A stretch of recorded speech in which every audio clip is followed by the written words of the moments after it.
I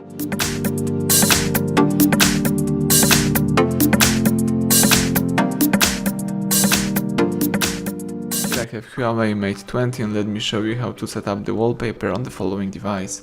So at the very beginning, let's start by using your home screen. Find and select the settings, then choose home screen and wallpaper.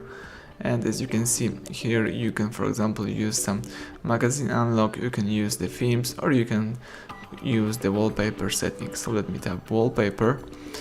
So let's choose one of the following wallpapers. It could be also one from the gallery, it could be your photo or something like that. But in my case, let me choose for example the following one. And let's use this OK key right here. And you can set up this wallpaper on your lock screen, on your home screen, on or your both screens. In my case, let me use lock screen. The device is setting the wallpaper.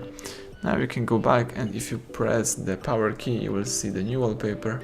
That's it. So everything went well. Thank you for watching.